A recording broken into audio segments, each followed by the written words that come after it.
I was reflecting on this gospel with a student last week, and she raised a very poignant question. How does Jesus determine who he's going to visit? The risen Jesus. Poignant even for those first disciples. They didn't all get visited. They all didn't all get visited at the same time. And we'd probably feel especially poignant and pertinent for us who, I don't know, probably none of us have seen the risen Jesus. And probably all of us have wanted to, maybe even explicitly asked to. I remember when I was a kid, I can't remember what I was going through. I was really young. And I think there was something I was going through for quite some time. And I remember just over and over again asking Jesus just to appear to me.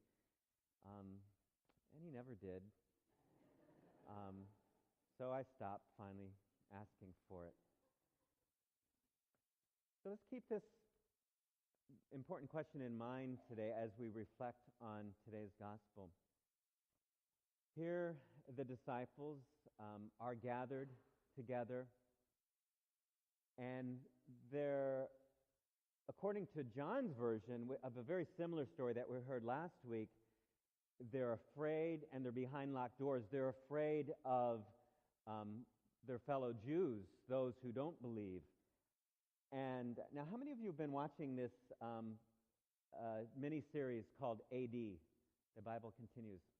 It's on TV. For students, TV is this thing when you're not in school, there's this box that may be in your parents' homes but anyway, I think you can find it online. I think it's NBC. It's just a 5-hour thing, and they've showed the first 2 hours so far, and it's really, I'm finding it very well done. And they're not afraid to take freedoms with, they're not being so precious with the scriptures that they don't make some strong choices. Because, you make a movie about scriptures and you start realizing, well, they didn't cover all the details and I'm going to have to decide on some details. And so they went with the fear. And in this version, the fear just made so much more sense to me. They're afraid of their fellow Jews, and they're also afraid of the Romans, and they're all trying to cover their butts. The Pilate and Caiaphas, and the rumors starting to pass that the tomb is empty, and so they're looking to kill anybody who might say otherwise. And I'm thinking, oh, okay, they're afraid, no wonder. And then in today's version, in Luke, it's something different. They're up there in the room, and it's only when Jesus shows up that they're afraid. He's there, and he startles them.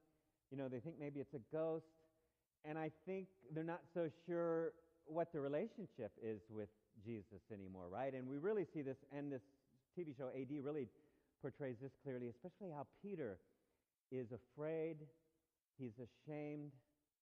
He says at one point, I just want to tell Jesus I'm sorry. But then there he is, and really, do you want to take this opportunity? And there he is right before them, and he does something really strange. He asks for something to eat. Now, I always think of it as, he wants to show them he's not a ghost, because ghosts don't eat. That's probably more the traditional interpretation. But this TV show has an interesting take on it. It seemed to me, I don't know if you took it this way, we didn't watch it together, but we both watched it, it kind of seemed like he had a need. I'm hungry. I don't know, Jesus had a real need that he was asking to be fulfilled.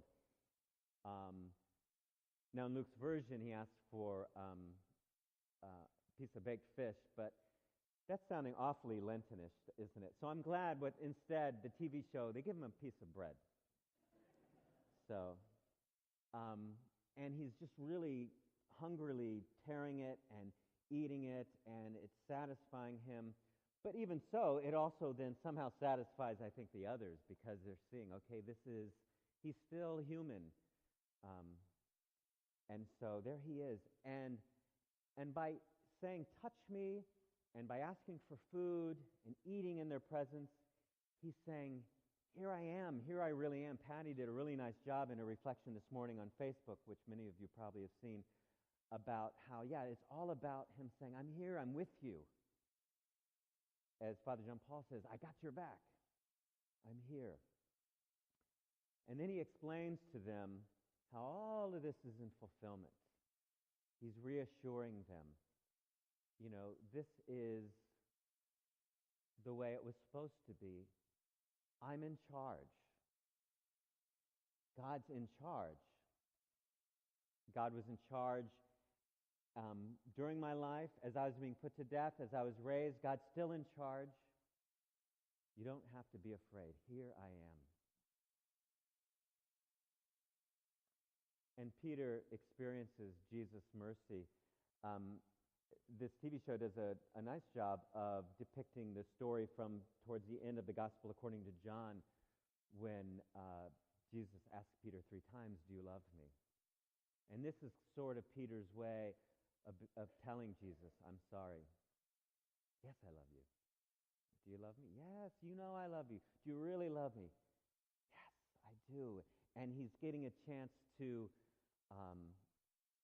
breathe in Jesus' spirit of mercy and forgiveness and empowerment and, publicly claim his love. Yes, yes, yes, yes.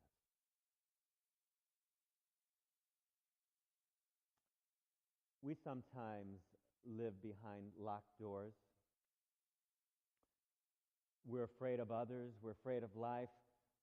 We're afraid of that encounter with the risen Jesus, that very encounter we so much long for. Like Peter, we're ashamed. We don't know what'll happen if we let Jesus more fully into our lives. We're more comfortable with this sometimes painful but familiar way.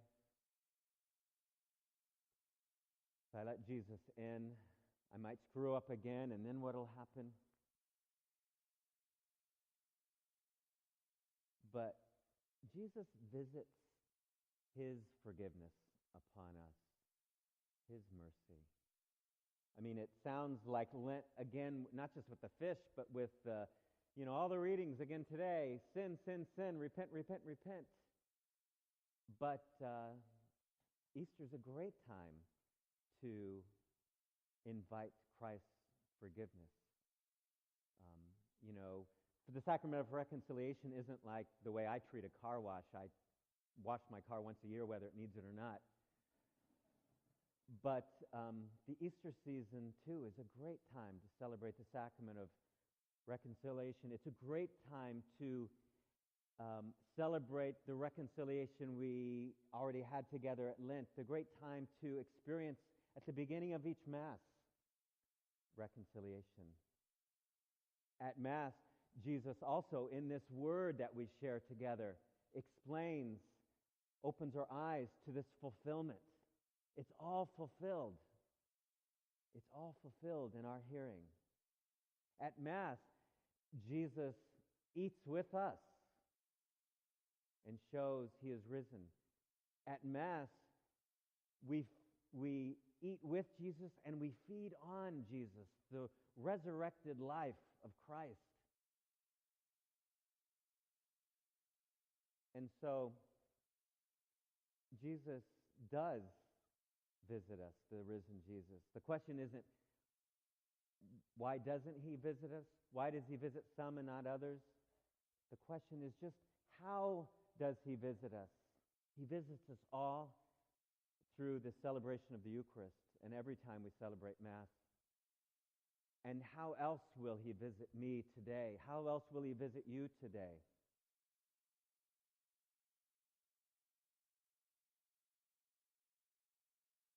We see in the first reading today about how Peter celebrates this forgiveness. Now, all of a sudden, he's so bold. You can't shut him up if you've been following the different daily Mass readings in the last couple of weeks. They imprison them, they beat them, and the disciples, they tell them, don't speak about this anymore, and all the disciples go right out and start preaching again.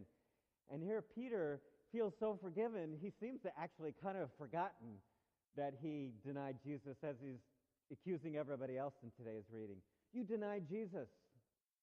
But he still has compassion. But he says, you denied Jesus, but that's okay because you didn't know what you were doing, and Jesus offers forgiveness right here and now.